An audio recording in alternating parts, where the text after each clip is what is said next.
আমার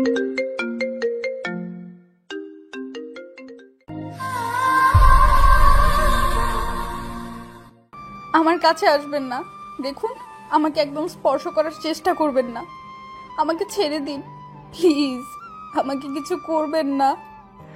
আপনারা হয়তো বুঝতে পারছেন না উপরোক্ত কথাগুলো কে বলল আর কেনই বা সে এইসব কথা বলল।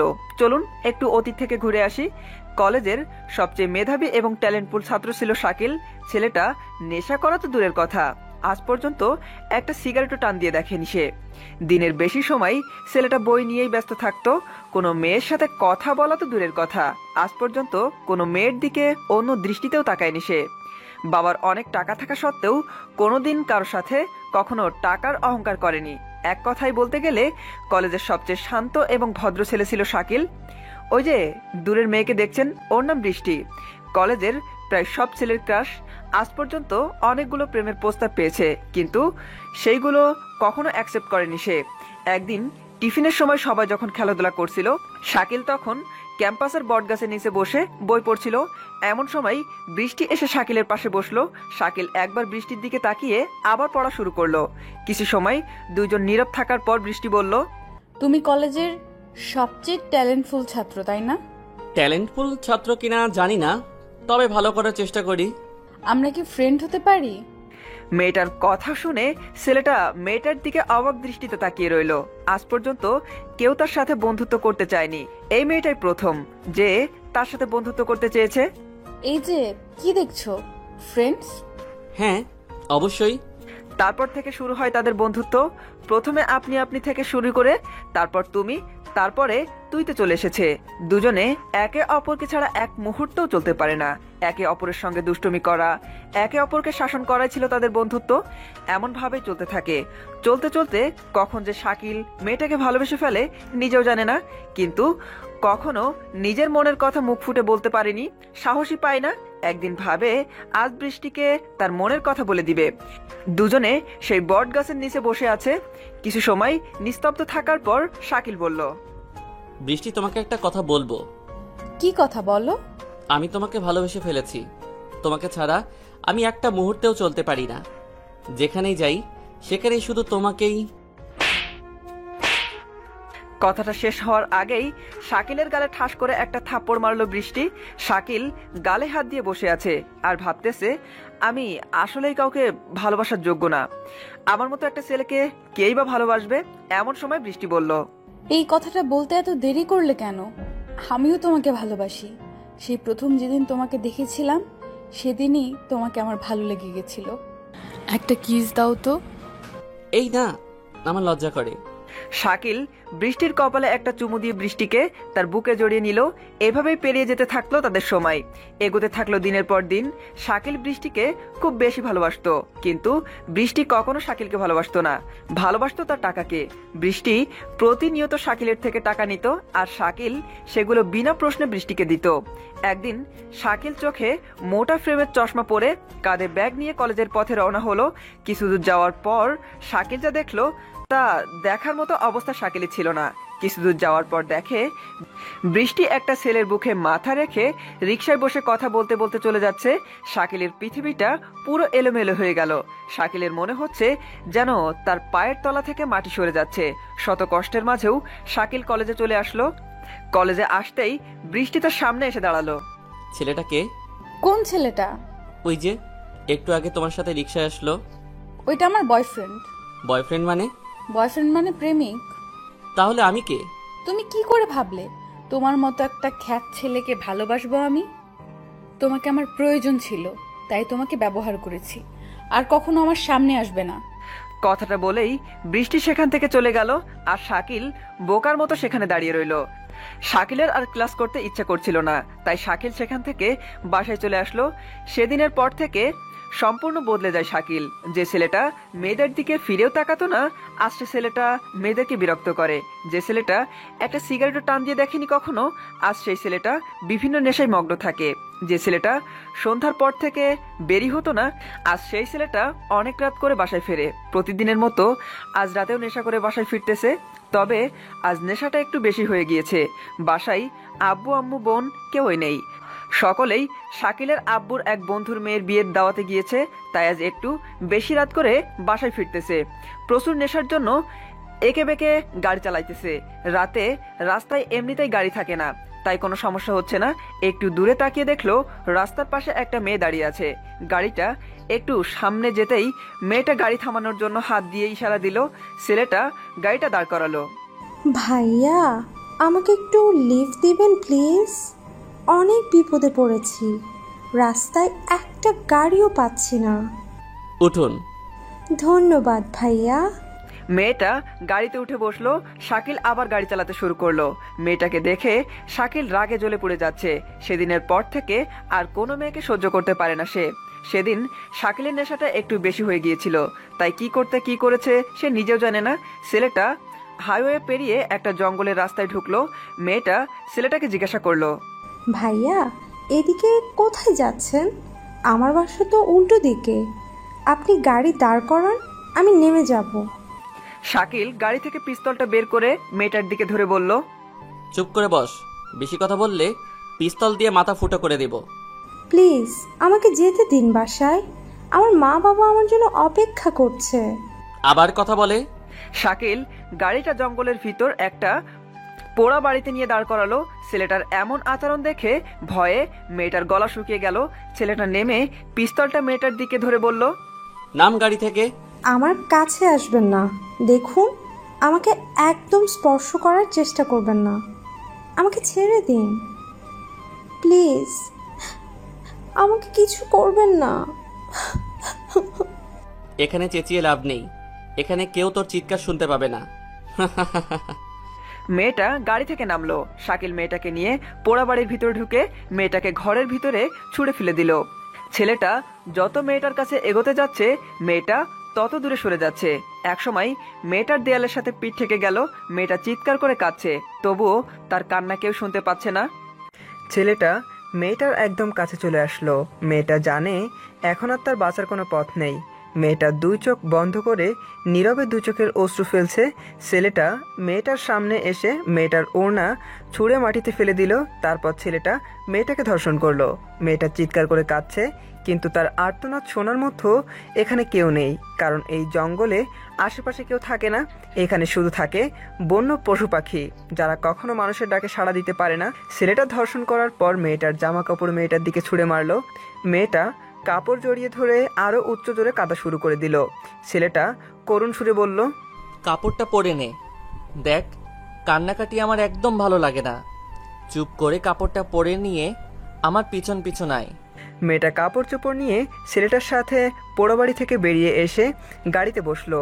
ছেলেটা গাড়ি স্টার্ট করে জঙ্গলের রাস্তা পেরিয়ে আবার হাইওয়েতে উঠলো। মেয়েটা জানালা দিয়ে বাহিরে তাকিয়ে আছে আর নীরবে দুই চোখের অশ্রু ফেলছে। মেয়েটার শুধু বারবার মনে হচ্ছে চলন্ত গাড়ি থেকে নেমে আত্মহত্যা করতে, কিন্তু নিজের পরিবারের সবার মুখটা চোখের সামনে ভেসে ওঠার কারণে তাও পারতেছে না। কিছু দূর যাওয়ার পর একটু দূরে হাইওয়ে পুলিশ সব গাড়ি চেক করতেছে। শাকিল গাড়ি থেকে অজ্ঞান করার ওষুধটা বের করে সেই ওষুধটা রোমালে মিশিয়ে মেয়েটার মুখের সামনে ধরলো। মেয়েটার মুখের সামনে ধরতেই মেয়েটা নিমিষেই অজ্ঞান হয়ে গেল। এমন সময় হাইওয়ে পুলিশ গাড়ি থামানোর জন্য সিগন্যাল দিল। শাকিল গাড়িটা দাঁড় করাতেই হাইওয়ে পুলিশ বলল, কোথায় যাচ্ছেন? স্যার বাসায়। আপনার বাসা কোথায়? স্যার সামনেই। এই মেয়েটাকে? স্যার আমার বউ। উনি এইভাবে শুয়েছেন কেন? অনেক পথ জার্নি করে এসেছে তো, তাই হয়তো ঘুমিয়ে পড়েছে। ঠিক আছে, যান। তবে এরকম বেশি রাত করে রাস্তায় বেরোবেন না, কেমন? আচ্ছা। শাকিল আবার চালাতে শুরু করলো। কিছু পথ অতিক্রম করার পর গাড়িটা শাকিলের বাসার সামনে এসে দাঁড় করালো। মেয়েটা এখনো অজ্ঞান হয়ে পড়ে আছে। শাকিল মেয়েটাকে গাড়ি থেকে নামিয়ে কোলে তুলে নিয়ে হাঁটতে শুরু করলো। রুমের সামনে এসে চাবি দিয়ে রুমের দরজা খুলে মেয়েটাকে খাটের উপরে শুইয়ে বারান্দার কাছে এসে একটা সিগারেট ধরালো। সিগারেটের ধোঁয়া উঠছে আর নিজের কষ্টগুলোকে সিগারেটের ধোঁয়ার সাথে বাষ্প করে উড়িয়ে দিচ্ছে। একটা সিগারেট শেষ হওয়ার পর আর একটা, এরকম মোট 5টা সিগারেট শেষ করলো। তারপর বারান্দা থেকে মেয়েটার কাছে আসলো। মেয়েটার কাছে এসে দেখলো মেয়েটা এখনো অজ্ঞান হয়ে আছে। শাকিল টেবিলের উপর থেকে গ্লাসের পানি ঢেলে মেয়েটার মুখে ছিটিয়ে দিল। মেয়েটার জ্ঞান ফিরে আসলো। জ্ঞান ফিরতে মেয়েটা বলল, আমি এখানে কেন? আমাকে ছেড়ে দিন প্লিজ আমার সাথে আর কিছু করবেন না, আমাকে ছেড়ে দিন, প্লিজ আমাকে ছেড়ে দিন। ওই চুপ একদম, কাঁদবি না বলছি। আমাকে বাসায় যেতে দিন। বল কোথায় তোর বাসা, আমি পৌঁছে দেব। না, আপনাকে পৌঁছে দিতে হবে না, আপনি শুধু আমাকে এখান থেকে যেতে দিন প্লিজ। মেয়েটা ওর বাসার ঠিকানা বলল।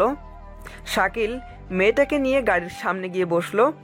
গাড়ি তার নিজের গতিতে চলতেছে। মেয়েটা শুধু নীরব হয়ে বাইরে তাকিয়ে আছে।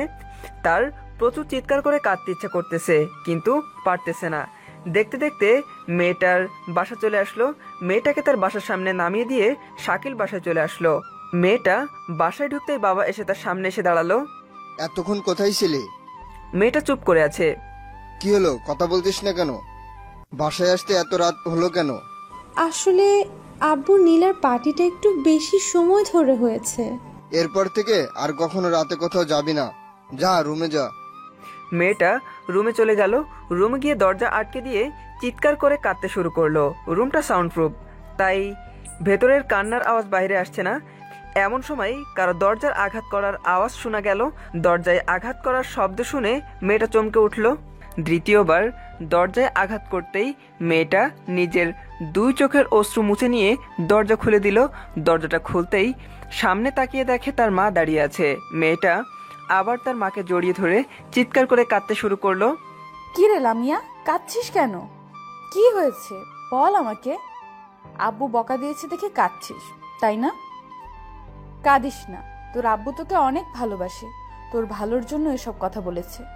আর শোন, এরপর থেকে আর এত রাত করবি না। ঘরের মেয়ে এত রাত করে বাহিরে থাকলে লোকে কি বলবে? আর কাঁদিস না, তুই খুব ক্লান্ত, আমি চলে যাচ্ছি। তুই রুমের দরজা আটকে ঘুমিয়ে পড়, কেমন? কথাটা বলেই লামিয়ার মা রুম থেকে বেরিয়ে গেল। লামিয়া রুমের দরজাটা আটকে শাওয়ার নিতে চলে গেল। শাওয়ার নিয়ে এসে বিছানায় শুয়ে পড়ল। চোখটা বন্ধ করতেই চোখের সামনে সেই ধর্ষণের দৃশ্য এইগুলোই ভেসে উঠেছে। কিছুতেই ঘুমাতে পারতেছে না লামিয়া। অন্যদিকে শাকিল বাসার ছাদে একা একা বসে সিগারেটের ধোঁয়া বাষ্প করে ওড়াচ্ছে, আর ওই দূর আকাশের চাঁদটার দিকে তাকিয়ে আছে। ছেলেটা মনে মনে ভাবতেছে, আজ আমার নেশার জন্য একটা নিরীহ মেয়ের জীবন এভাবে নষ্ট হয়ে গেল। অন্য একটা মেয়ের জন্য একটা নিষ্পাপ মেয়ের জীবন নষ্ট করা কি ঠিক হলো? একদম নয়। জানি না মেয়েটা আমাকে কখনো কোন অবস্থায় ক্ষমা করবে কিনা, তবুও মেয়েটার জীবন এভাবে শেষ হতে দেব না। মেয়েটা ধর্ষিতা জেনে কোনো ছেলেই তাকে বিবাহ করতে রাজি হবে না, তার জীবনটা শেষ হয়ে যাবে। এইটা আমি কিছুতেই হতে দেব না। আমি নিজে মেয়েটাকে বিয়ে করে নতুন করে ঘর বাঁধবো মেয়েটার সাথে। আমি সম্পূর্ণ ভালো হয়ে যাব, আর কখনো কোনো নেশা করব না।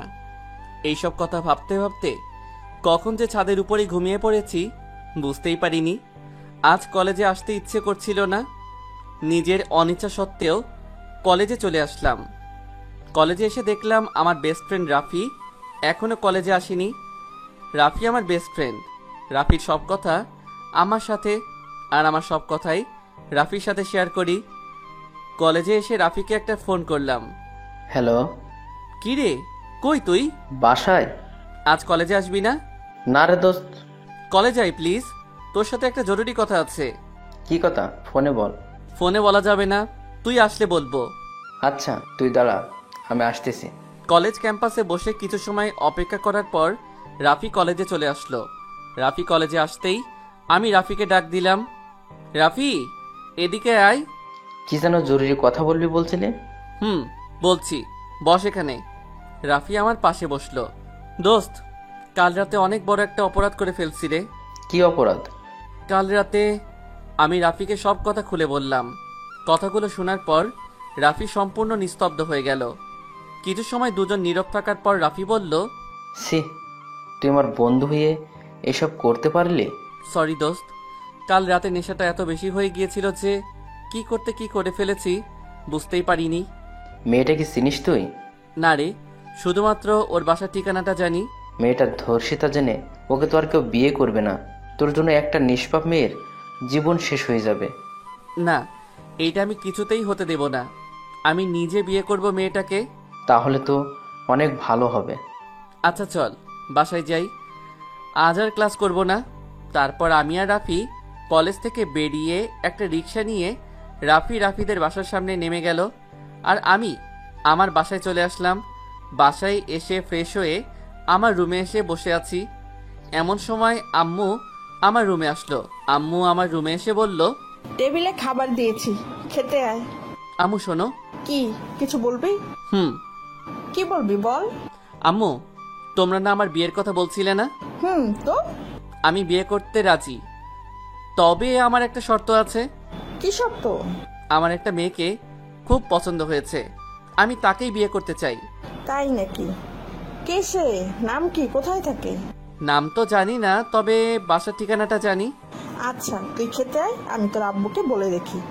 তারপর আম্মু আমার রুম থেকে চলে গেল। কিছু সময় পর আমিও খেতে চলে আসলাম। এসে দেখি সবাই খেতে বসে গিয়েছে।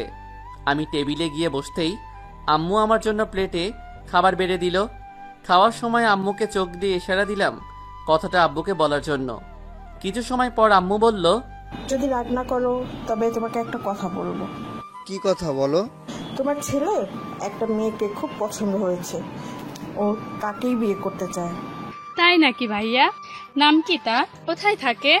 চুপ করো। ওর জন্য আমি আমার বন্ধুর মেয়েকে পছন্দ করে রেখেছি। আমার পছন্দ করা পাত্রীকেই ওকে বিয়ে করতে হবে। কিন্তু আব্বু। কিন্তু নয়, আমি আমার বন্ধুকে কথা দিয়েছি, আমি আমার কথা ফিরিয়ে নিতে পারবো না। আমার পছন্দ করা পাত্রীকেই তোমাকে বিয়ে করতে হবে, ব্যাস। আমার জন্য মেয়েটার জীবন কি এভাবে শেষ হয়ে যাবে? আমার এই পাপটা কি সারা জীবন এভাবে আমাকে কুড়ে কুড়ে খাবে? সারা জীবন কি মেয়েটার কাছে অপরাধী হয়ে থাকবো? আজ যদি মেয়েটাকে আমি বিয়ে না করতে পারি, তাহলে তো আমি কখনোই নিজেকে ক্ষমা করতে পারবো না। রাগের বশে প্লেটটা নিচে ছুঁড়ে ফেলে দিয়ে সেখান থেকে রুমে চলে আসলাম। রুমে এসে পকেট থেকে সিগারেটের প্যাকেটটা বের করে একটা সিগারেট ধরালাম। সিগারেটটা ধরিয়ে খুব দ্রুততার সাথে টানতে শুরু করলাম। নিজের শরীরের ভিতর থাকা কষ্টগুলোকে পুড়িয়ে ফেলছি, আর সিগারেটের ধোঁয়ার সাথে সেগুলো বাষ্প করে উড়িয়ে দিচ্ছি। হঠাৎ আম্মু আমার রুমে চলে আসলো। এসেই আমার গালে একটা বসিয়ে দিল। আমি মাথা নিচু করে বসে আছি। তুই আবার সিগারেট খাচ্ছিস? কতদিন না বলেছি এইসব কিছু খাবি না। একটা মেয়ের জন্য কেন নিজের জীবন এভাবে শেষ করছিস? তোর আব্বুকে তো চিনিসই, উনি একবার যা বলে তাই করে। তুই তোর আব্বুর পছন্দ করা মেয়েকেই বিয়ে কর, তোর আব্বু কখনো তোর খারাপ চাইবে না। উফ আম্মু, তুমি আমার রুম থেকে যাও তো, আমাকে একটু একা থাকতে দাও। যাচ্ছি, তবে কথাটা ভেবে দেখিস। আম্মু রুম থেকে চলে গেল। আমার খুব ক্লান্ত লাগছে, তাই ঘুমানোর জন্য বিছানায় শুয়ে পড়লাম, কিন্তু কিছুতেই ঘুমাতে পারছি না। চোখটা বন্ধ করলেই সেই মেয়েটার অসহায় মুখটা ভেসে উঠছে। আজ সারাদিনে লামিয়া একবারও বাসা থেকে বের হয়নি। কিভাবেই বা বের হবে সে? তার এই ধর্ষিতা মুখ কাকে দেখাবে? কেউ বা তার অসহায়তাটা বুঝবে? সে যে এখন ধর্ষিতাকে সমাজের কেউই পছন্দ করে না। আমরা সবাই তাদের ঘৃণা করি। একজন মেয়ে কি কখনো নিজের ইচ্ছে ধর্ষিতা হয়? কখনোই নয়। একজন নিরীহ মেয়েকে ধর্ষণটা কিন্তু আমরা সমাজের মানুষরাই করে থাকি, অথচ আমরাই তাদের খারাপ দৃষ্টিতে দেখি। কালকে রাতের পর থেকে লামিয়া সম্পূর্ণ নিস্তব্ধ হয়ে গিয়েছে। লামিয়া আর কারোর সাথে তেমন কথা বলে না। তার জীবন থেকে যেন হাসি মুখটাই সম্পূর্ণ হারিয়ে গিয়েছে। দিনের বেশি সময় সে রুমের ভিতরেই নিস্তব্ধ হয়ে বসে থাকে। একদিন লামিয়া তার রুমে বসে আছে, এমন সময় লামিয়ার বাবা তার রুমে এসে বসলো। লামিয়া, তোকে একটা কথা বলার জন্য আমি এখানে এসেছি। কি কথা আব্বু, বলো। আমি তোর বিয়ের জন্য পাত্র ঠিক করেছি। বিয়ের কথা শুনেই লামিয়ার শরীরটা কেঁপে উঠল। বিয়ে? হ্যাঁ, বিয়ে। কিন্তু আব্বু, আমি তো এখন বিয়ে করব না। কেন? আমি আরো পড়াশোনা করতে চাই, পড়াশোনা করে নিজের পায়ে দাঁড়াতে চাই। তুই পড়াশোনা করবি, কর, তোকে বাধা দিচ্ছে কে? ওদের সাথে আমার কথা হয়েছে, ওরা তোকে বিয়ের পরও পড়াবে। কিন্তু আব্বু, তবুও আমি এখন বিয়ে করব না। কিন্তু কেন? আমি এখন বিয়ে করতে চাই না। মেয়েটা কিভাবেই বা তার বাবাকে বোঝাবে যে সে ধর্ষিতা? তাই সে বিয়েটা করতে রাজি হচ্ছে না। আমি ওদেরকে কথা দিয়েছি, ওরা কালকে তোকে দেখতে আসবে। এর মাঝে কোনো ঝামেলা হোক তা কিন্তু আমি চাই না, কথাটা মনে থাকে যেন। কথাটা বলেই লামিয়ার বাবা রুম থেকে বেরিয়ে গেল। লামিয়া থ হয়ে বসে পড়ল। দেখতে দেখতে তার দু চোখে পানি চলে এসেছে। তার এই জীবন আর সহ্য হইতেছে না। মনে হচ্ছে এই স্বার্থপর পৃথিবী ছেড়ে অজানা একটা দেশে চলে যেতে, যেখানে কোনো যৌন ক্ষুধা থাকবে না, থাকবে না এদের মতো মানুষরূপী পশুরা যারা মেয়ে দেখলে ঝাঁপিয়ে পড়ে তাদের এই দেহটাকে ভোগ করার জন্য। লামিয়া উচ্চস্বরে কাঁদছে, কিন্তু কেউ তার কান্না শুনতে পারছে না। সবাই শুধু মানুষের বাহিরটাই দেখে, কিন্তু কেউ কখনো কোনো মানুষের ভেতরটা দেখে না। আজ নিজের অনিচ্ছা সত্ত্বেও শাকিল তার বিয়ের জন্য পাত্রী দেখতে যাচ্ছে। আজ শাকিলের মুখে একটুও হাসি নেই। হাসি থাকবেই বা কি করে? সে যে এখন ধর্ষক। একটা মেয়ের জীবন সম্পূর্ণ নষ্ট করে ফেলেছে সে। চোখের সামনে শুধু সেই মেয়েটার মুখটাই ভেসে উঠছে। ইচ্ছে করছে গাড়ি থেকে লাফ দিয়ে নেমে ওই মেয়েটার কাছে ছুটে যেতে, কিন্তু নিজের বাবার মান সম্মানের কথা ভেবে সেটাও পারছে না। দেখতে দেখতে হঠাৎ করে গাড়িটা লামিয়াদের বাসার সামনে দাঁড় করালো। শাকিল তো পুরোই টাসকি খেয়ে গেল। আব্বু গাড়িটা এখানে দাঁড় করালো কেন? তবে কি লামিয়া আব্বুকে সব কথা বলে দিয়েছে? আল্লাহ বাঁচাও আমারে, জানি না এখন আমার কি হয়। আমি আব্বুকে বললাম, আব্বু গাড়িটা এখানে দাঁড় করালে কেন? এটাই তো আমার বন্ধুর বাসা। লামিয়ার ছোট বোনের সাথে আমার বিয়ে নাকি? যদি তাই হয় তবে তো আমি পুরাই বাস খেয়ে যাব। কি রে ভাইয়া, তুই কি গাড়ি থেকে নামবি না নাকি? নামছি তো। তারপর গাড়ি থেকে নেমে বাসার ভিতরে ঢুকলাম। আমাদের সকলকে একটা রুমে বসতে দিয়ে সকলকে খাওয়ার জন্য শরবত দেওয়া হলো। আমি শরবতটা মুখে দেব এমন সময় মাথায় ইয়া বড় একটা ঘোমটা দিয়ে বউকে নিয়ে আসা হলো। লামিয়া কই? লামিয়াকে তো দেখতেছি না। লামিয়ার কথা ভাবতেই মনটা খারাপ হয়ে গেল। জানি না মেয়েটা কখনো আমাকে ক্ষমা করবে কিনা। সকলের কথাই মেয়েটার মাথার ঘোমটাটা খুলে দেওয়া হলো। ঘোমটাটা খুলতেই আমি থ হয়ে গেলাম। মেয়েটাকে দেখেই বড় একটা ঝাটকা খেলাম। আমার হাত থেকে শরবতের গ্লাসটা নিচে পড়ে গিয়ে ভেঙে চুরমার হয়ে গেল। আরে এইটা আমি কি দেখছি? এইটা তো লামিয়া। তার মানে লামিয়ার সাথে আমার বিয়ের কথা চলছিল। যাক, একদিক থেকে ভালোই হবে, আমি নিজের পাপের প্রায়শ্চিত্তটা করার একটা সুযোগ পেয়ে গেলাম। লামিয়ার দিকে লক্ষ্য করলাম। আমাকে দেখে লামিয়া রাগে লাল হয়ে গেল। মনে হচ্ছে যেন আমাকে কাছে পেলে সম্পূর্ণ চিবিয়ে খেয়ে ফেলতো। আমি বললাম, আমরা কি একটু 5টা মিনিট আলাদা কথা বলতে পারি? পারবে না কেন? তোমরা দুজন দুজনকে ভালো করে চিনে নাও। আপনি একটু ছাদে আসবেন? আমি বাসার ছাদে চলে গেলাম। ছাদে কিছু সময় অপেক্ষার পর লামিয়া ছাদে চলে আসলো। দুজনই নীরব হয়ে দাঁড়িয়ে আছি। কিছু সময় পর লামিয়া বলল, বলুন, কি জন্য এখানে ডেকেছেন? আপনি আমাকে ক্ষমা করে দিন প্লিজ। আমি আসলে ইচ্ছে করে কিছু করিনি। ক্ষমা তো তাকেই করা যায় যে না জেনে ভুল করে, কিন্তু আপনি, ছি। সেদিন নেশাটা এত বেশি হয়ে গিয়েছিল যে কি করতে কি করে ফেলেছি বুঝতেই পারিনি। আপনি একজন নারীর পবিত্র দেহটাকে অপবিত্র করেছেন। এই পাপের কখনো ক্ষমা হয় না। দেখুন, আমি তো আর অন্য কাউকে বিয়ে করছি না, আমি তো আপনাকেই বিয়ে করতেছি। আমার জীবনটা সম্পূর্ণ নষ্ট করে এখন এসেছেন করুণা করতে? না, বিশ্বাস করুন, আমি সম্পূর্ণ ভালো হয়ে যাব, আর কখনো কোনো নেশা করব না। আর তাছাড়া এখন তো আমি আপনার হবু বর। আপনাকে আমি কখনোই আমার বর হিসেবে মানে নিতে পারবো না। কিন্তু কেন? ধর্ষক কখনো কারো বর হতে পারে না। কথাটা বলেই লামিয়া ছাদ থেকে চলে গেল, আর আমি সেখানে স্থির হয়ে দাঁড়িয়ে রইলাম। সত্যি তো, আমি তো একজন ধর্ষক, আর ধর্ষক কখনো কারো বর হতে পারে না। জানি না লামিয়া আমাকে বিয়ে করতে রাজি হবে কিনা। মনে হয় হবে না। আমার সাথে তার বিয়েটা ভেঙে দেবে হয়তো। আমি ছাদ থেকে রুমে চলে আসলাম। রুমে এসে আমার বন্ধু রাফির কাছে যা শুনলাম তা শুনে তো আমি নিজের কানকেই বিশ্বাস করতে পারছি না। রাফি, এই সেই মেয়ে যাকে আমি সেদিন ধর্ষণ করেছিলাম। কি সত্যি? হুম। তাহলে তো ভালোই হলো, বিয়ের আগে বাসরটা করেই ফেলছিস। লামিয়া নিশ্চয়ই বিয়েটা ভেঙে দিয়েছে, তাই না? আরে না, লামিয়া তো তোকে বিয়ে করতে রাজি। সবাই তোদের বিয়ের জন্য দিন দেখছে। সত্যি দোস্ত? আজ আমি অনেক খুশি। লামিয়াকে নিয়ে আমি নতুন করে ঘর বাঁধবো, যেখানে আমি আর তুমি ছাড়া কেউ থাকবে না। নিজের পাপের প্রায়শ্চিত্ত করার জন্য একটা সুযোগ পাবো। লামিয়াকে নিজের হাতে আংটিটা পরিয়ে দিয়ে বিয়ের দিন তারিখ ঠিক করে চলে আসলাম।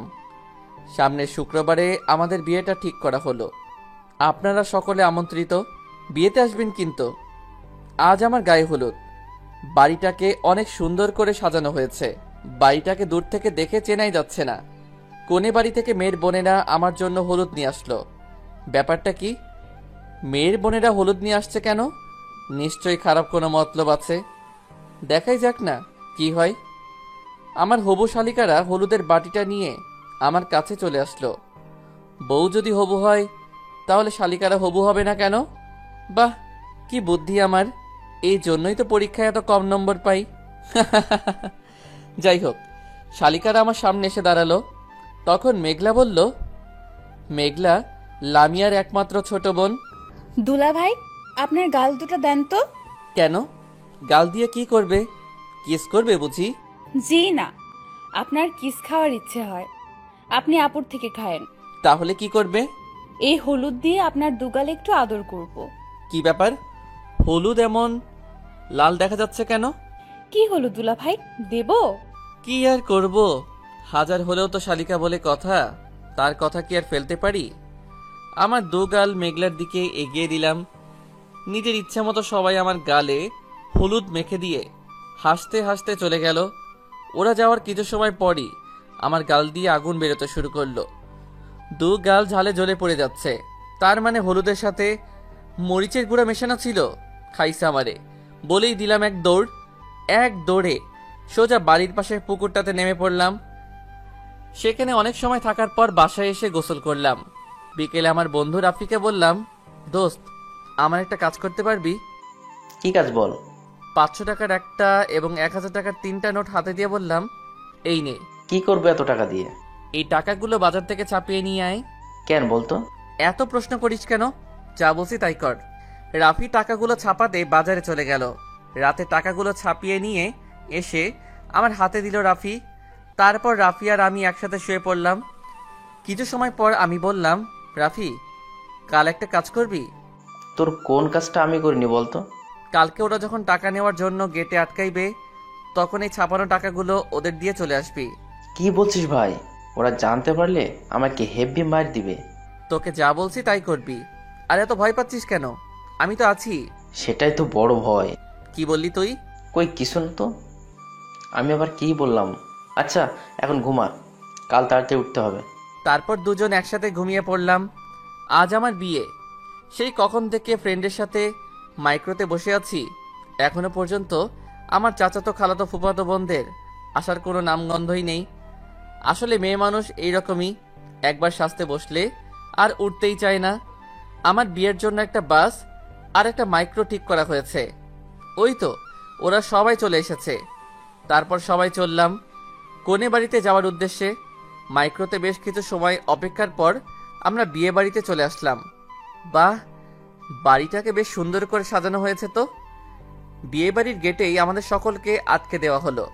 মিষ্টি আর শরবত খাওয়ানোর পর রাফি বলল, গেটটা এখন খুলে দিলে আমরা ভেতরে যেতে পারি।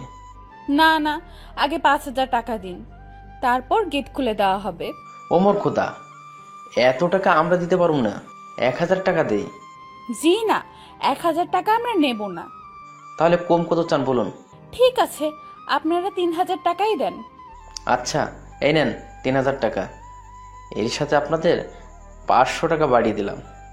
তারপর গেট খুলে দেওয়া হলো। সকলেই যে যার মতো করে ভেতরে ঢুকলো। আসার সময় আমি আর রাফি রাজ্যজয়ী একটি হাসি দিয়ে চলে আসলাম। আমার গালে মরিচের গুঁড়া দেওয়া। এবার দেখো কেমন লাগে। ওগুলো তো আসল টাকা না, ওগুলো ছিল বাজারে ছাপানো টাকা। রাতের বেলা দেখে বুঝতে পারিনি কি ঘোলটাই না খাওয়ালাম ওদের। যাই হোক, আমাকে নিয়ে বরের আসনে বসানো হলো। সবাই আমার সাথে যে যার মতো সেলফি তুলছে। মনে হচ্ছে মনে যেন আমি মানুষ না, আমি একটা পোষা বাঘ চিড়িয়াখানা থেকে এখানে চলে এসেছি। তাই সবাই যে যার ইচ্ছা মতো সেলফি তুলেই যাচ্ছে। এদিকে রাফি একা একা একটি টেবিলে বসে আছে আর বারবার শুধু মেঘলাকে বোকা বানানোর কথা ভাবছে আর মনে মনে হাসছে। এমন সময় মেঘলা রাগী লুক নিয়ে রাফির সামনে এসে দাঁড়ালো। মেঘলাকে দেখেই রাফি ভয় দাঁড়িয়ে পড়ল। এইটা কি? কেন টাকা?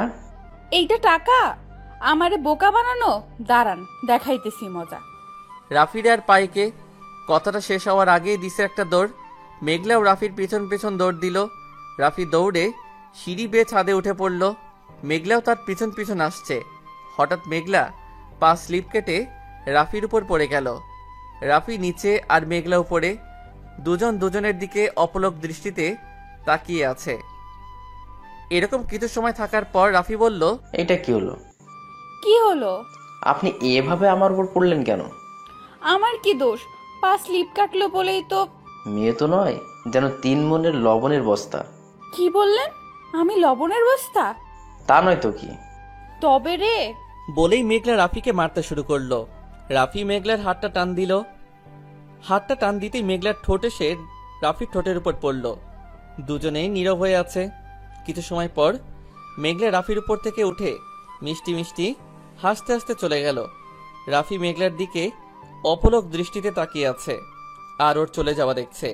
মেঘলা চলে যাওয়ার পর রাফি তার পকেটে হাত দিতেই হা হয়ে গেল। রাফি পকেটে হাত দিয়ে দেখলো ওর মানিব্যাগ নেই। ওর আর বুঝতে বাকি রইল না এই কাজটা কে করেছে। তাই তো বলি, মেয়েটা যাওয়ার সময় এমন মিষ্টি হাসি দিয়ে চলে গেল কেন? ওই শালা শাকিলের জন্য আমার মানিব্যাগে থাকা 5,000 টাকা হারিয়ে গেল। আল্লাহ, তুমি আমার উপরে উঠায় আনাও। এদিকে আমি একা একা বরের আসনে বসে আছি আর ওই দূরে আমার হবু বউয়ের দিকে তাকিয়ে আছি। এমন সময় রাফি এসে আমার সামনে বসলো। কিরে রাফি, এতক্ষণ কোথায় ছিলি? ভাই, তুই তো আমারে পুরাই বাঁশ খাইয়ে দিছস। কেন রে, আমি আবার কি করলাম? কি করিসনি তাই বল। তোর ওই নকল টাকার জন্য মেঘলা আমার পকেট মেরেছে। কিভাবে? রাফি আমাকে সব ঘটনা খুলে বলল।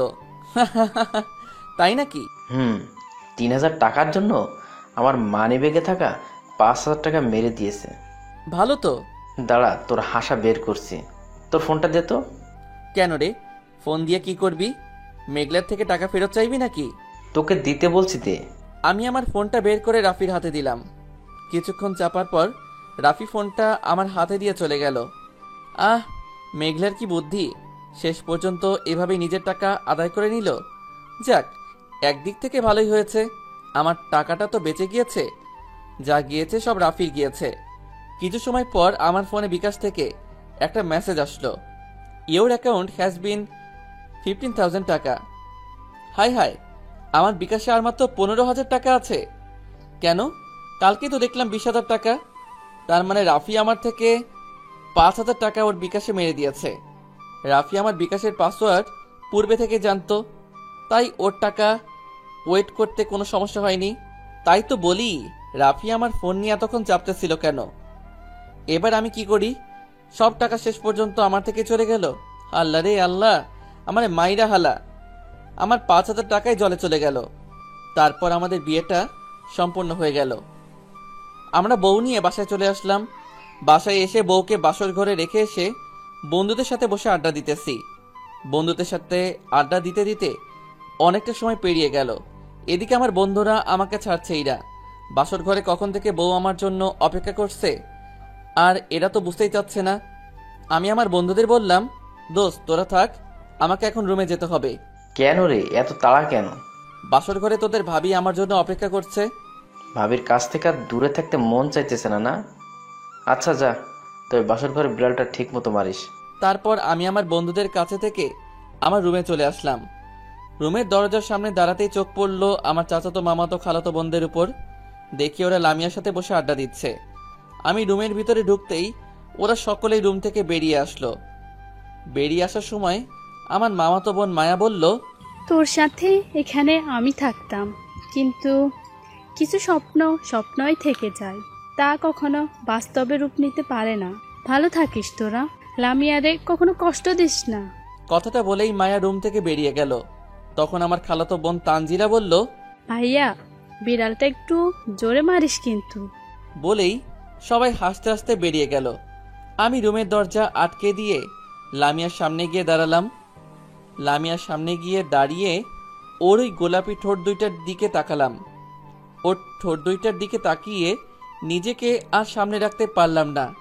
আমি লামিয়ার দিকে হাত বাড়াতেই লামিয়া বলল, আমাকে একদম স্পর্শ করার চেষ্টা করবেন না। কিন্তু কেন? আমি তো এখন তোমার স্বামী। ধর্ষক কখনো কারো স্বামী হতে পারে না। তাহলে আমাকে বিয়ে করেছো কেন? আপনার পাপের শাস্তি দেওয়ার জন্য। আপনি কখনো আমার থেকে স্ত্রীর অধিকার পাবেন না। লামিয়া তো সত্যি কথাই বলেছে। আমি তো একজন ধর্ষক, আর ধর্ষকের কখনো কারো স্বামী হওয়ার কোনো অধিকার নেই। ধর্ষকরা হলো সমাজের সবচেয়ে নিকৃষ্ট ব্যক্তি, যাদের সমাজের কেউই পছন্দ করে না। আমি মাথা নিচু করে ঘুমানোর জন্য বিছানার দিকে পা বাড়ালাম। তখন লামিয়া বলল, আমি আপনার সাথে এক বিছানায় ঘুমাতে পারবো না। তাহলে এখন কি করব? আপনি নিচে ঘুমাবেন নাকি আমি নিচে ঘুমাবো? আপনাকে নিচে ঘুমাতে হবে না, আমি নিচে ঘুমাইতেছি। কথাটা বলেই আমি একটা চাদর আর একটা বালিশ নিয়ে নিচে বিছানা করে শুয়ে পড়লাম। একে তো শীতের রাত, তার উপর নিচে শুয়ে আছি। বুঝতেই তো পারছেন এখন আমি কি অবস্থায় আছি। এরকম করে থাকতে থাকতে কখন যে ঘুমিয়ে পড়েছি বুঝতেই পারিনি। সকালে ঘুম থেকে উঠে দেখি আমার উপর একটা কাঁথা আর একটা কম্বল জড়ানো। কি ব্যাপার, এই কাঁথা আর কম্বল কোথায় থেকে আসলো? এমন সময় লামিয়া আমার রুমে আসলো। রাতে শীতে আপনি শিউরে উঠেছিলেন, তাই ওগুলো আমি আপনার উপর দিয়েছি। লামিয়াকে দেখতে এখন অনেক সুন্দর লাগছে। ওর এই এলোমেলো চুলগুলোতে হাত বুলিয়ে দিতে খুব ইচ্ছে করছে, কিন্তু কি বা করব, ইচ্ছা থাকলে উপায় নেই। আমি অপলক দৃষ্টিতে লামিয়ার দিকে তাকিয়ে আছি। তখন লামিয়া বলল, এমন করে কি দেখছেন? তাড়াতাড়ি উঠে ফ্রেশ হয়ে খেতে আসেন। তুমি যাও, আমি আসতেছি। লামিয়া রুম থেকে বেরিয়ে যাচ্ছে। হঠাৎ করে লামিয়া পা স্লিপ কেটে মাটিতে পড়ে গেল। আমি লামিয়ার সামনে গিয়ে ওকে ওঠানোর জন্য আমার হাত বাড়িয়ে দিলাম। আমাকে আপনি স্পর্শ করবেন না, আমি একাই উঠতে পারবো। দেখো, সবসময় এমন জেদ করা ভালো না। কোনটা ভালো আর কোনটা খারাপ তা আমার একজন ধর্ষকের কাছ থেকে শিখতে হবে না। লামিয়ার কথাটা শুনেই বুকের ভেতরটা কেঁপে উঠল। আমি সেখান থেকে রুমে চলে আসলাম। লামিয়া আস্তে আস্তে উঠে পায়ে আঘাত নিয়ে খাবার রুমে চলে গেল। পরে আমি ফ্রেশ হয়ে খাবার রুমে চলে আসলাম। সেখানে এসে দেখি আমার বন্ধুরা সবাই খাবার টেবিলে বসে আছে। আমি গিয়ে বসতেই লামিয়া সকলের জন্য টেবিলে খাবার বেড়ে দিল। তারপর আমি খাওয়া দাওয়া করে বন্ধুদের সাথে একটু আড্ডা দিতে বের হলাম। বিকালে লামিয়াদের বাড়ি থেকে লোকজন আসলো। বাড়ি ভর্তি লোক। আমার লোকজনের কোলাহল তেমন একটা ভালো লাগে না, তাই একটু ফাঁকে নীরব হয়ে বসে আছি। এমন সময় আব্বু আমাকে ডাক দিল। শাকিল, এদিকে আয়। কেন আব্বু? তোকে আসতে বলছে, আয়। আমি সেখান থেকে সোজা আব্বুর কাছে চলে আসলাম। সেখানে এসে একটা মেয়ের দিকে চোখ পড়তেই চমকে উঠলাম। আরে এটা তো বৃষ্টি, যার জন্য আমি নিজের অবস্থান থেকে খারাপ পথে চলে গিয়েছিলাম, যার জন্য আজ আমি একজন ধর্ষক। আব্বুর কথায় বাস্তবে ফিরে আসলাম। ইনি হলো আমার বন্ধু সাজ্জাদ চৌধুরী, আর এনারা হলেন তার স্ত্রী এবং মেয়ে। হ্যালো, আমি শাকিল। আমি বৃষ্টি। বাবা, আমরা একটু ফাঁকে গিয়ে কথা বলি। আচ্ছা, যাও। আমি বৃষ্টিকে নিয়ে আমার রুমে চলে আসলাম। সেখানে দুজন নীরব হয়ে বসে আছি। কিছু সময় পর বৃষ্টি নীরবতা ভেঙে বলল, কেমন আছো? অনেক ভালো। কিন্তু আমি তো ভালো নেই। ভালো নেই কেন?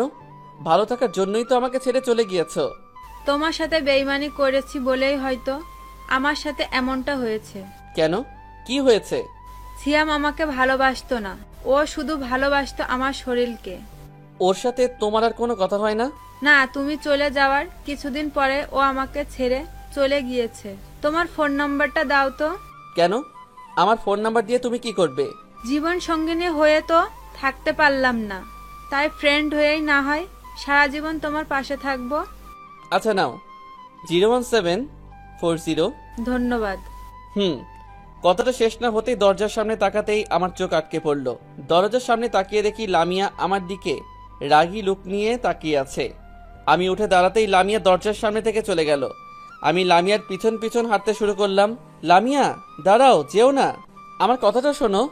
লামিয়া হেঁটেই চলেছে। লামিয়া, দাঁড়াও প্লিজ। তবুও লামিয়া থামছে না। দেখতে দেখতে লামিয়া ছাদে চলে আসলো। আমি দৌড়ে পেছন থেকে লামিয়ার হাতটা টেনে ধরলাম। হাতটা ধরতেই লামিয়া দাঁড়িয়ে পড়ল। লামিয়ার চোখের দিকে তাকাতেই দেখলাম ওর দু চোখ দিয়ে অশ্রু ঝরে পড়ছে। আমার হাত ছাড়েন। তুই আমার কথাটা শোনো। আমি কোনো কথা শুনতে চাই না, আপনি আমার হাত ছাড়েন বলছি। না, ছাড়বো না। আগে তোমাকে আমার কথাগুলো শুনতে হবে। আমি আপনার কোনো কথাই শুনতে চাই না। না, তোমাকে শুনতেই হবে আমার কথা। এই মেয়েটাকে জানো? এই সেই মেয়ে যার জন্য আজ আমি একজন ধর্ষক। মানে? আমি লামিয়াকে সব কথা খুলে বললাম। কথাগুলো শুনে লামিয়া একদম নিস্তব্ধ হয়ে গেল। দুজনেই নীরব হয়ে দূরের ওই নীল আকাশটার দিকে তাকিয়ে আছি। এমন সময় কোন এক মেয়ের কণ্ঠে পিছনে ফিরে তাকালাম। পিছনে তাকিয়ে দেখি মেঘলা দাঁড়িয়ে আছে। এই যে দুলা ভাই, এখানে দুজনে ভাবে দাঁড়িয়ে আছেন কেন? না, এমনিতেই। সকলে আপনাদের জন্য অপেক্ষা করছে আর আপনারা এখানে দাঁড়িয়ে আছেন। তুমি যাও, আমরা আসতেছি। মেঘলা ছাদ থেকে নিচে নেমে গেল। লামিয়া এখনো ওই নীল আকাশটার দিকে তাকিয়ে আছে আর নীরব হয়ে কি যেন ভেবেই চলেছে। লামিয়ার নীরবতা ভেঙে আমি বললাম, চলো এবার আমাদের রুমে যেতে হবে। চলুন। তারপর আমি আর লামিয়া ছাদ থেকে নেমে রুমে চলে আসলাম। বিকেলে আমাদের লামিয়াদের বাসায় নিয়ে আসা হলো। এইটা বিয়ে বাড়ির একটা নিয়ম। বিয়ের পরের দিন মেয়ে বাড়ি থেকে লোকজন এসে স্বামী স্ত্রী এবং ছেলের বন্ধুদের মেয়ের বাড়িতে নিয়ে আসা। আমাদের সময়ও তার কোনো ব্যতিক্রম হয়নি। আমি এবং আমার কিছু বন্ধু সহকারে আমাদের লামিয়াদের বাড়িতে নিয়ে আসা হয়েছে। রাতে খাওয়া দাওয়া করার জন্য খাবার টেবিলে চলে আসলাম। আমি গিয়ে বসার কিছু সময় পর আমার সব বন্ধুরা সেখানে বসলো। মেঘলা আমাদের সবার জন্য টেবিলে শরবত বেড়ে দিল। কি ব্যাপার, এখন শরবত দিচ্ছে কেন? আর ওদের সবার শরবতের চেয়ে আমার শরবত এত লালই বা হয়ে আছে কেন? ডাল মে কুছ কালা হ্যায়। আমি বললাম, কি ব্যাপার, এখন শরবত দিচ্ছ কেন? এইটা আমাদের বাড়ির নিয়ম দুলা ভাই। খাবার খাওয়ার আগে পূর্বে শরবত খেতে হয়। আচ্ছা, আমার শরবত এমন লাল হয়ে আছে কেন? আপনি তো আমাদের বাড়ির জামাই, তাই আপনার শরবতে একটু সবকিছু বেশি দেওয়া হয়েছে। তুমি তো আমার একমাত্র শালিকা, তাই আমি যেটা খাবো তোমাকে সাথে নিয়ে খাবো। তুমি প্রথমে খাও, তারপর আমি খাইতেছি। না দুলা ভাই, ওইটা আমার খাওয়া যাবে না। কেন? ডাক্তারের নিষেধ আছে, আমার কোনো শরবত খাওয়া যাবে না। আপনি খান। মেঘলা এত করে বলছে, খা না ভাই। এই শরবতের ভিতর কোনো না কোনো সমস্যা তো নিশ্চয়ই আছে, তাই তো মেঘলা নিজে খেতে চাইছে না। রাফি, তোর মেঘলার পক্ষ নিয়ে বের করছি, দাঁড়া। পরীক্ষাটা আমি তোকে দিয়েই করব। রাফি। বল। আজ পর্যন্ত কি আমি কোনো কিছু তোকে ছাড়া খেয়েছি? না রে ভাই, তোরটা আমি খেয়েছি আর আমারটা তুই। তাহলে এখনো তার ব্যতিক্রম হবে কেন? না দুলা ভাই, এইটা শুধু আপনার জন্য, আর তাছাড়া ওনার তো শরবত আছেই, উনি ওইটা খাবে না। এই শরবতটা আমরা দুজনই ভাগাভাগি করে খাবো। তুই যখন এত করে বলছিস, দেখাই। রাফির শরবতের গ্লাসটা আমার হাতে আর আমার শরবতের গ্লাসটা রাফির হাতে দিলাম। গ্লাসটা রাফির হাতে দিতেই মেঘলার মুখটা চুপসে গেল। আমি একটু একটু করে শরবত খাচ্ছি আর রাফির দিকে তাকিয়ে আছি। আল্লাহ জানে রাফির আজকে কি অবস্থা হবে। রাফি এক নিঃশ্বাসে সব শরবত খেয়ে ফেললো। তার কিছু সময় পরই রাফির মুখ দিয়ে আগুন বেরোতে শুরু করব। রাফির এমন অবস্থা দেখে আমার মুখ থেকে শরবত পড়ে আমার জামাতে লাগলো। আমি আগেই বুঝতে পেরেছিলাম শরবতের ভিতর কোনো না কোনো সমস্যা তো নিশ্চয়ই আছে। আসলে শরবতের সাথে শুকনা মরিচের গুঁড়া মেশানো ছিল, তাই তো রাফির মুখ এমন আগুনের মতো দাদা করে জ্বলছে। যাক, একদিক দিয়ে ভালোই হয়েছে, আমি তো বেঁচে গিয়েছি। এদিকে রাফি ওয়াশরুমের দিকে দিছে একটা দৌড়। রাফি এক দৌড়ে সোজা ওয়াশরুমে চলে গেল। আমার সব বন্ধুরা রাফির অবস্থা দেখে হাসতে শুরু করলো। এমন সময় লামিয়া খাবার রুমে আসলো। লামিয়াকে দেখে মেঘলা খাবার রুম থেকে দৌড়ে পালিয়ে গেল। কিছু সময় পর রাফি ওয়াশরুম থেকে বেরিয়ে আসলো। লামিয়া আমাদের সবার জন্য টেবিলে খাবার বেড়ে দিল। সবাই খাওয়া দাওয়া করে রুমে চলে গেল। আমিও আমার রুমে চলে আসলাম। রুমে এসে দেখি মেঘলা আমাদের বিছানাটা গুছিয়ে দিচ্ছে। আমি রুমের ভিতরে ঢুকতেই মেঘলা বলল, দুলা ভাই, আপনার ওই ড্রেসটা চেঞ্জ করে এইটা পরে নেন, ওই শরবতটা পরে নষ্ট হয়ে গিয়েছে। তুমি যাও, আমি পড়তেছি। আচ্ছা। মেঘলা শোনো। কি কিছু বলবেন? এই নাও 1000 টাকা। এই টাকা আমাকে দিচ্ছেন কেন? আমার বন্ধুদের বিছানায় চুলকানির ওষুধ মিশিয়ে দেবে। এটা কি বলছেন দুলা ভাই? যা বলছি তাই করো, টাকা লাগলে আরো দেব। না দুলা ভাই, আর লাগবে না, এতেই হয়ে যাবে। মেঘলা হাসতে হাসতে আমার রুম থেকে বেরিয়ে গেল। আহা, কি মজা! এবার ওরা বুঝবে চুলকানির কি সাজা। মেঘলা যাওয়ার পর আমি ড্রেসটা চেঞ্জ করে নিলাম। ড্রেস চেঞ্জ করার কিছু সময় পরই শরীরের ভিতর চুলকানি অনুভব করলাম। তার মানে মেঘলা আমার জামার ভিতর চুলকানির ওষুধ মিশিয়ে দিয়েছে। ওহ, কি চুলকানি! চুলকানির জন্য শরীর একদম জ্বলে পড়ে যাচ্ছে। ড্রেস চেঞ্জ করার কিছু সময় পরই শরীরের ভিতর চুলকানি অনুভব করলাম। তার মানে মেঘলা আমার জামার ভিতর চুলকানির ওষুধ মিশিয়ে দিয়েছে। উফ, কি চুলকানি! চুলকানির জন্য শরীর একদম জ্বলে পড়ে যাচ্ছে। আল্লাহ বাঁচাও আমারে! আমি সোজা ওয়াশরুমে চলে গেলাম। ওয়াশরুমে গিয়ে শাওয়ার নিলাম। শাওয়ার নিয়ে রুমে আসতেই আমার সব বন্ধুরা শরীর চুলকাইতে চুলকাইতে আমার রুমে আসলো। আমি ওদের অবস্থা দেখে মিষ্টি মিষ্টি হাসতেছি। বাহ, মেঘলা তো অনেক ভালো কাজ করেছে, আমার একটা টাকাও বৃথা যায়নি। এইবার ওরা বুঝবে চুলকানি কি জিনিস। ওদের সবার কি অবস্থাটাই না করেছে মেঘলা। আমি বললাম, কি রে তোরা এমন করছিস কেন? ভাই, তোর শালিকা তো আমাদের পুরোই 12টা বাজিয়ে দিয়েছে।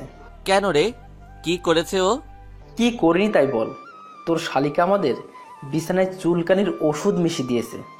ওহ, কি চুলকানি রে বাবা। তাই নাকি? হুম। কথাটা শেষ হতেই লামিয়া রুমে আসলো। লামিয়াকে দেখে সবাই রুম থেকে বেরিয়ে চলে গেল। লামিয়া আসতেই আমি নিচে বিছানা করার জন্য কাঁথা আর বালিশ হাতে নিলাম। এমন সময় লামিয়া বলল, দাঁড়ান, কি করছেন? নিচে ঘুমানোর জন্য বিছানা করছি। আপনার নিচে বিছানা করা লাগবে না। তাহলে আমি ঘুমাবো কোথায়? আপনি বিছানায় আমার সাথে ঘুমাবেন। কথাটা শুনেই বুকের বাম পাশটা কেমন যেন করে উঠল। যে মেয়েটা আমার সাথে ঘুমাতে চাইনি বলে আমাকে নিচে থাকতে হয়েছে, আজ সেই মেয়েটাই আমাকে তার সাথে ঘুমাতে বলছে। মেয়েদের মন বোঝা নয় রে সোজা। আমি অবাক দৃষ্টিতে লামিয়ার দিকে তাকিয়ে আছি। এই যে, এইভাবে কি দেখছেন? না, কিছু না। এই শীতের রাতে আপনাকে আর কষ্ট করে নিচে ঘুমাতে হবে না। আপনি এখন থেকে আমার সাথেই ঘুমাবেন। লামিয়ার কথাগুলো শুনে আমার দু চোখে অশ্রু চলে আসলো। তবে এইটা কষ্টের অশ্রু না, এইটা হলো আনন্দের অশ্রু। আমি বিছানায় এসে শুয়ে পড়লাম। তার কিছু সময় পরই লামিয়া এসে আমার পাশে শুয়ে পড়ল। মানুষ বড়ই অদ্ভুত, কখন যে কে কার আপন হয় আর কখন যে কে কার পর হয়ে ওঠে তা বোঝা বড় কঠিন। দেখতে দেখতে লামিয়া ঘুমিয়ে পড়ল। আমি অপলক দৃষ্টিতে তাকিয়ে আছি লামিয়ার দিকে। ঘুমের ঘোরে লামিয়ার ওই মায়াবী মুখটা দেখতে অনেক সুন্দর লাগছে। লামিয়ার মুখের দিকে তাকিয়ে থাকতে থাকতে কখন যে ঘুমিয়ে পড়েছি বুঝতেই পারিনি। সকালে সূর্যের রশ্মি চোখে পড়ায় ঘুমটা ভেঙে গেল। ঘুমটা ভাঙতেই আমার পাশে তাকিয়ে দেখি লামিয়া আমার পাশে নেই। এদিক ওদিক তাকিয়ে দেখি লামিয়া রুমের ভিতরও নেই। কি ব্যাপার, লামিয়া এত সকালে কোথায় গেল? মনমরা হয়ে দরজার সামনে তাকাতেই আমার মুখে হাসি ফুটে উঠল। দরজার সামনে তাকিয়ে দেখি লামিয়া গোসল করে আসছে। চুলগুলো এলোমেলো, ঠোঁটে হালকা লিপস্টিক দেওয়া, সব মিলিয়ে লামিয়াকে দেখতে এখন অনেক সুন্দর লাগছে। লামিয়ার ঠোঁটের ওই লিপস্টিক দেখে আমার লিপস্টিকের স্বাদ নিতে ইচ্ছে করলো। দেখতে দেখতে লামিয়া আমার কাছে চলে আসলো। আমি লামিয়ার দিকে এক দৃষ্টিতে তাকিয়ে আছি। লামিয়া আমার সামনে এসে বলল, ওই, এমন করে কি দেখছো? তোমাকে। আমাকে আবার দেখার কি আছে? দেখছি তোমার ওই লিপস্টিক মাখা ঠোঁট দুইটাকে। এখন তোমার ঠোঁটের লিপস্টিকের স্বাদ নিতে খুব ইচ্ছে করছে। না, এখন তুমি এই সব কোনো কিছুই করবে না। জাস্ট একবার প্লিজ। না, দেখো, একদম সামনে আসবে না বলছি। সামনে আসতে আসতে আমি একদম লামিয়ার কাছে চলে আসলাম। লামিয়া এক পা দু পা পিছাতে পিছাতে একদম দেওয়ালের সাথে আটকে গেল। আমি লামিয়ার কাছে আসতেই লামিয়া ওর দু চোখ বন্ধ করে ফেলল। আমি আমার ঠোঁটটা লামিয়ার ঠোঁটের সামনে নিয়ে আসলাম। লামিয়ার দু ঠোঁট কাঁপছে। আমি আমার ঠোঁটটা লামিয়ার ঠোঁটের সামনে নিতেই কারোর ডাকে চমকে উঠলাম। তাকিয়ে দেখি মেঘলা দাঁড়িয়ে আছে। এই যে দুলা ভাই, খাবার খেতে আসেন, আম্মু আপনাকে খেতে ডাকছে। তুমি যাও, আমি আসতেছি। তাড়াতাড়ি আসেন, শুধু কিস খেলে পেট ভরবে না। কথাটা বলেই মেঘলা মিষ্টি মিষ্টি হাসতে হাসতে রুম থেকে বেরিয়ে গেল। মেঘলা বেরিয়ে যেতেই আমি আবারও লামিয়ার দিকে আসলাম। এমন সময় লামিয়া আমাকে ধাক্কা দিয়ে বিছানায় ফেলে দিয়ে হাসতে হাসতে রুম থেকে বেরিয়ে চলে গেল। এটা কি হলো?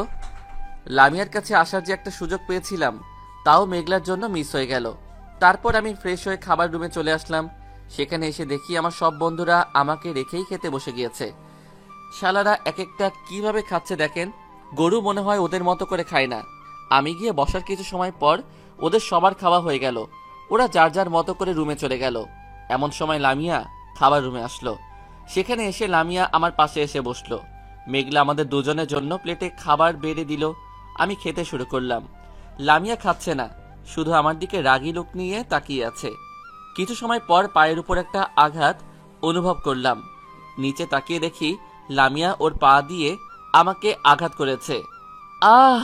দুলাভাই কি হলো? ট্রাকের একটা চাকা পায়ের উপরে উঠেছে। দুলাভাই আপনি এখানে ট্রাক পাইলেন কোথায়? তোমার আপুর পা একটা ট্রাকের চাকার থেকে কম কি? কি বললে তুমি? কই কিছু না তো। আমাকে না খাইয়ে দিয়ে তুমি খাচ্ছ কেন? এখন তোমাকে আমি খাইয়ে দিতে পারবো না। খাইয়ে দিতে পারবে না তাই না? দাঁড়াও।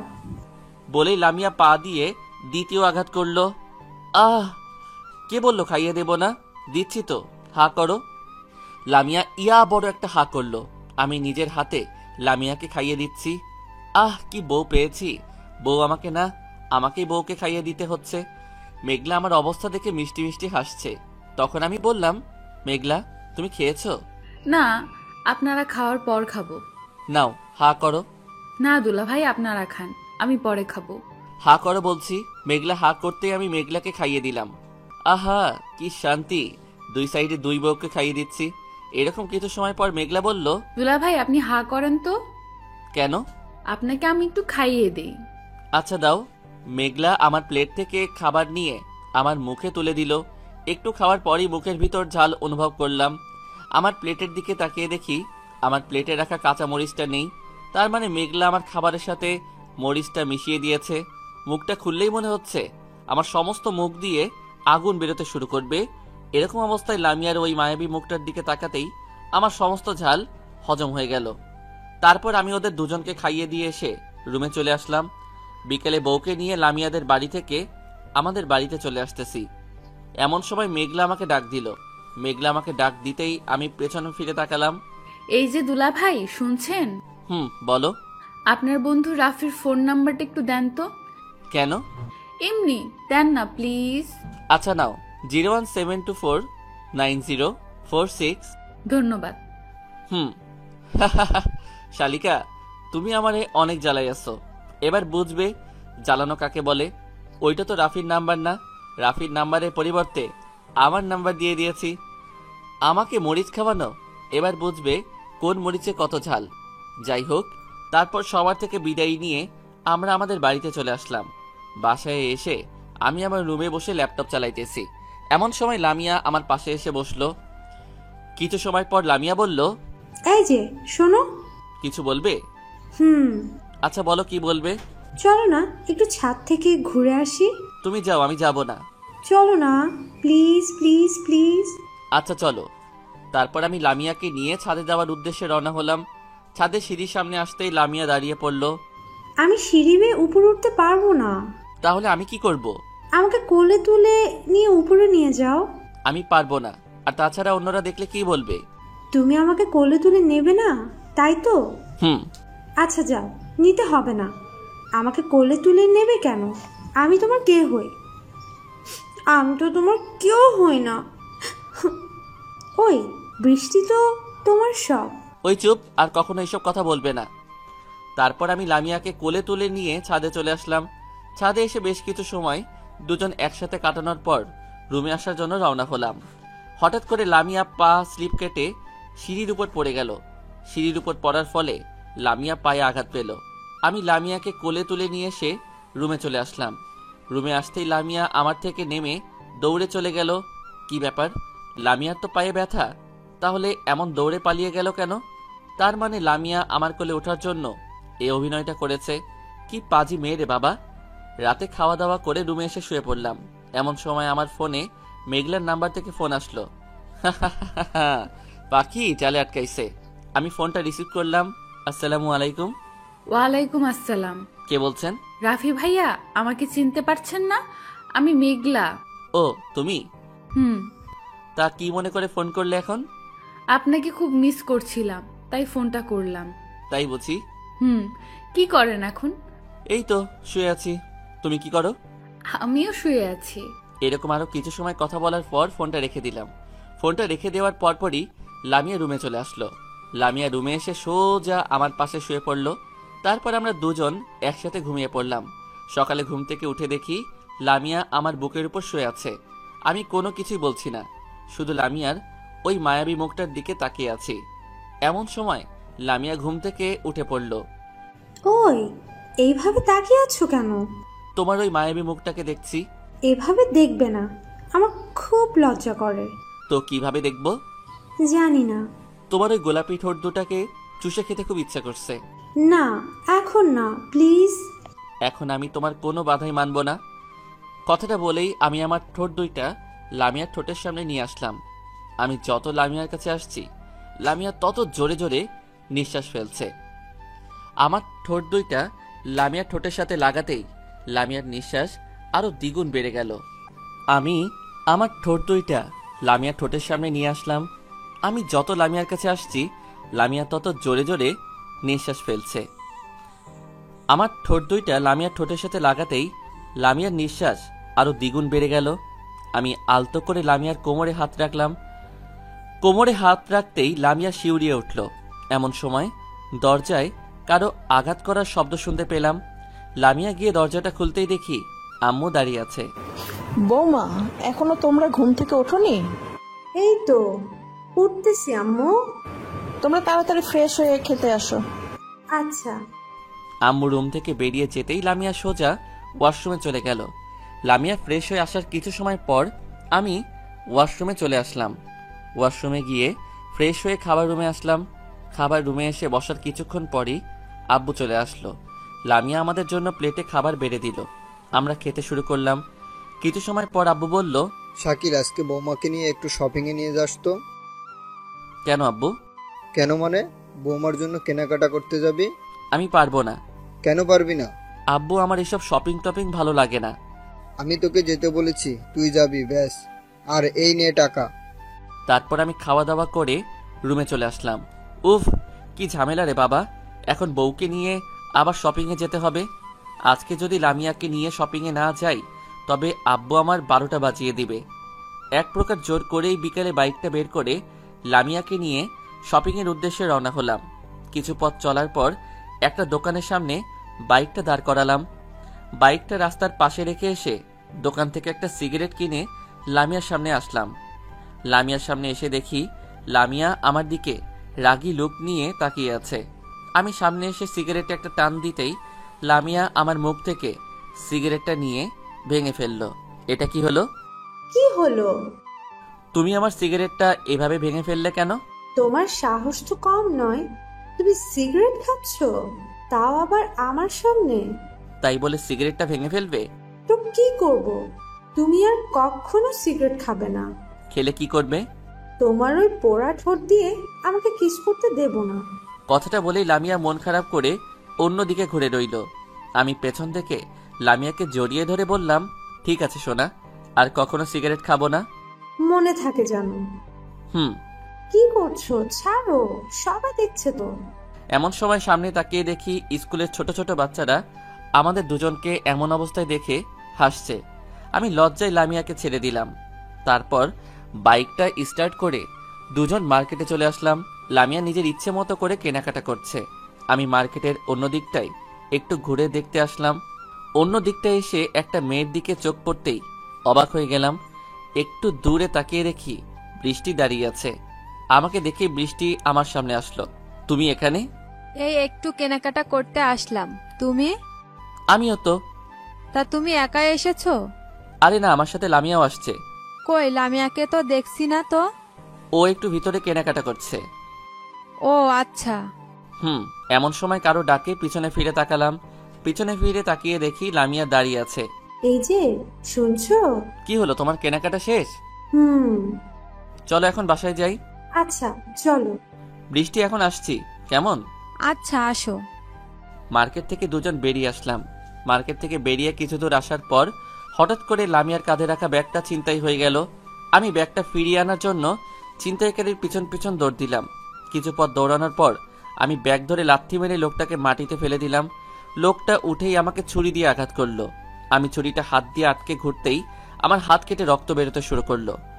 লোকটা আমাকে আঘাত করে ব্যাগটা রেখে দৌড়ে পালিয়ে গেল। আমি সেখান থেকে লামিয়ার কাছে চলে আসলাম। আমাকে দেখে লামিয়া বলল, তোমার হাত তো অনেকটা কেটে গিয়েছে। এইটা কিছু না, একটু পর ঠিক হয়ে যাবে। কিছু না মানে? তোমার হাতটা দাও তো। আরে বললাম তো কিছু হয়নি। আমি তোমার হাতটা দিতে বলেছি। আমি আমার হাতটা লামিয়ার দিকে এগিয়ে দিলাম। লামিয়া ওর ব্যাগ থেকে ব্যান্ডেজটা বের করে আমার হাত ব্যান্ডেজ করে দিল। তারপর আমি বাইকটা স্টার্ট দিয়ে লামিয়াকে নিয়ে বাসায় চলে আসলাম। বাসায় এসে বাইকটা রেখে আমরা দুজন ভিতরে চলে আসলাম। ভেতরে আসতেই আম্মু এসে আমাদের সামনে দাঁড়ালো। কিরে, তোর হাতে ব্যান্ডেজ করা কেন? আসলে হয়েছে কি আম্মু? থাক, আপনাকে আর বানিয়ে মিথ্যা কথা বলতে হবে না। আসলে আম্মু, লামিয়া আম্মুকে সব কথা খুলে বলল। ডাক্তারের কাছে গিয়েছিলি? না আম্মু, লামিয়াই ব্যান্ডেজ করে দিয়েছে। আচ্ছা, যা হবার হয়েছে। আমি টেবিলে খাবার দিচ্ছি, এগুলো রেখে খাবার খেতে আয়, কেমন? আচ্ছা আম্মু। তারপর আমি আর লামিয়া রুমে চলে গেলাম। লামিয়া রুমে এসে কাপড় চোপড় রেখেই রুম থেকে বেরিয়ে গেল। আমি ফ্রেশ হয়ে খাবার রুমে চলে আসলাম। খাবার টেবিলে গিয়ে বসতেই লামিয়া আমার জন্য প্লেটে খাবার বেড়ে দিল। কিন্তু আমি খাবো কিভাবে? আমার হাত তো কাটা। এই কাটা হাত নিয়ে তো খাবার তুলতেও পারবো না। আমি চামিচ হাতে নিয়ে খাবার নাড়াচাড়া করছি আর এইসব কথা ভাবছি। এমন সময় লামিয়া বলল, কি হলো? খাচ্ছ না যে? আমার চামিচ দিয়ে খেতে ভালো লাগে না। তো কিভাবে খাবে? তুমি খাইয়ে দাও। আমি পারবো না। তাছাড়া অন্যরা দেখলে কি বলবে? কেউ কিছুই বলবে না, তুমি আমাকে খাইয়ে দাও। আচ্ছা, হা করো। লামিয়া ওর নিজ হাতে আমাকে খাইয়ে দিচ্ছে আর আমি অপলক দৃষ্টিতে তাকিয়ে আছি লামিয়ার দিকে। লামিয়ার উপর থেকে আমার চোখ যেন সরতেই চাইতেছে না। কিছু সময় পর আমি বললাম, তুমি খাবে না? তোমার খাওয়ার পর খাবো। তুমিও আমার সাথে খেয়ে নাও। না, আমি পরে খাবো। আমার সাথে খাইতে বলছে কিন্তু। চোখগুলো বড় বড় করে একটু রাগ দেখিয়ে বললাম, আচ্ছা, খাচ্ছি। তারপর লামিয়াও আমার সাথে খেয়ে উঠল। খাবার খাওয়ার পর আমি আমার রুমে চলে আসলাম। রুমে আসতে আমার ফোনটা বেজে উঠল। স্ক্রিনে সুন্দর করে রাফি নামটা ভেসে উঠল। আমি ফোনটা রিসিভ করতেই ওপাশ থেকে বলে উঠল, হ্যালো শাকিল। হ্যাঁ রাফি বল। তুই এখন কোথায়? কেন, বাসায়। দোস্ত, এখন তুই আমার সাথে দেখা করতে পারবি? কেন বলতো? তোকে একটা প্রয়োজনীয় কথা বলবো। কি কথা, এখানেই বল। না, এখানে বলা যাবে না, তুই আয়, পরে বলছি। আচ্ছা কোথায় আসবো বল। রাফি ঠিকানা বলল। আমি বাইকটা স্টার্ট করে সোজা রাফির কাছে চলে গেলাম। সেখানে গিয়ে একটা ফাঁকা জায়গায় দুজন নীরব হয়ে বসে আছি। কিছু সময় পর আমি বললাম, রাফি বল, কি বলবি? দোস্ত, আমি তো একজনরে ভালোবেসে ফেলছি। সত্যি নাকি দোস্ত? কারে? তোর শালিকা মেঘলারে। কি বলছিস ভাই? হ্যাঁ, আমি ঠিকই বলছি। আমি মেঘলাকে ভালোবেসে ফেলেছি। সেই প্রথম যেদিন ওকে দেখেছিলাম সেদিনই মেঘলার প্রতি আমার ভালো লাগা কাজ করতে শুরু করছিল। আস্তে আস্তে সেটা ভালো লাগা থেকে ভালোবাসাতে রূপান্তরিত হয়েছে। আমি ওরে ছাড়া বাঁচবো না। ভাই, তুই প্লিজ আমার একটা প্রেম করিয়ে দে। না হয় দেবো, কিন্তু আমার ট্রিট কই? দেবো, আগে তুই আমার প্রেমটা করিয়ে দে, তারপর তুই যা খেতে চাইবি আমি তোকে সেই সব কিছু খাওয়াবো। ওকে ডান। তারপর রাফির সাথে আরো কিছু সময় আড্ডা দেওয়ার পর সন্ধ্যায় বাসায় ফিরলাম। রাতে খাওয়া দাওয়া করে রুমে এসে শুয়ে আছি। এমন সময় মেঘলার নাম্বার থেকে আমার নাম্বারে ফোন আসলো। আমি ফোনটা রিসিভ করলাম। ভাইয়া কেমন আছেন? আমি ভালো আছি, তুমি কেমন আছো? আমিও ভালো আছি। তা কি করেন এখন? এই তো শুয়ে আছি। রাফি ভাইয়া, আপনাকে একটা কথা বলবো, রাগ করবেন না তো? কি কথা বলো? আগে বলেন, রাগ করবেন না? না, করব না, বলো। আমি আসলে আপনাকে ভালোবেসে ফেলেছি। I love you. হোয়াট? কি বলছো এসব? হ্যাঁ ভাইয়া, আমি ঠিকই বলছি। সেই প্রথম যেদিন আমি আপনাকে দেখেছি সেই দিনই আমি আপনার প্রেমে পড়ে গিয়েছি। কিন্তু আমি তো তোমাকে ভালোবাসি না। আমার দোষটা কি জানতে পারি? তোমার কোনো দোষই নেই। আমি আসলে অন্য একটা মেয়েকে ভালোবাসি। কাকে? নাম কি তার? নাম তো বলা যাবে না। কালকে আমি পার্কে ওকে নিয়ে উত্তরের একটা বেঞ্চে বসে থাকবো, তখন তুমি এসে দেখে নিও, কেমন? ঠিক আছে, আমিও দেখতে চাই সে আমার থেকে কতটা সুন্দরী। কথাটা বলেই মেঘলা ফোনটা কেটে দিল। আমার জামাতে চুলকানির ওষুধ মিশিয়ে দেওয়া, এবার বোঝো কেমন লাগে। মেঘলা, তুমি শের হলে আমি শোয়া শের। এর কিছু সময় পরই লামিয়া রুমে চলে আসলো। লামিয়া রুমে এসে সোজা আমার পাশে শুয়ে পড়ল। লামিয়া এত সুন্দর করে ঠোঁটে লিপস্টিক দিয়ে রাখে যে আমার শুধু লামিয়ার ঠোঁটের লিপস্টিকের স্বাদ নিতে ইচ্ছে করে। লামিয়ার লিপস্টিকের স্বাদ নিতে আমি আমার ঠোঁট দুইটা লামিয়ার ঠোঁটের সামনে নিয়ে আসলাম। আমার ঠোঁট দুইটা লামিয়ার ঠোঁটের সামনে নিয়ে আসতেই লামিয়া ওর হাতটা আমার মুখের উপর রেখে বাধা সৃষ্টি করলো।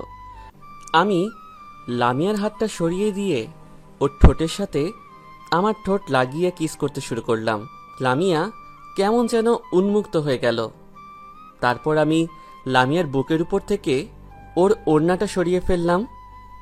ওড়নাটা সরাতেই লামিয়া আমাকে শক্ত করে জড়িয়ে ধরল। আমিও লামিয়াকে আমার বুকের মাঝে জড়িয়ে নিলাম। তারপর কি হলো তা আপনাদের না জানলেও চলবে। সকালে কারো চুলের পানি চোখে পড়ায় ঘুমটা ভেঙে গেল। চোখটা খুলে সামনে তাকিয়ে দেখি লামিয়া এইমাত্র গোসল করে এসেছে। লামিয়াকে দেখতে এখন অনেক মায়াবী লাগছে। আমার সামনে দাঁড়িয়ে ওর এই ভেজা চুলগুলোর পানি আমার চোখের উপর দিচ্ছে আর মিষ্টি মিষ্টি হাসছে। আমি বললাম,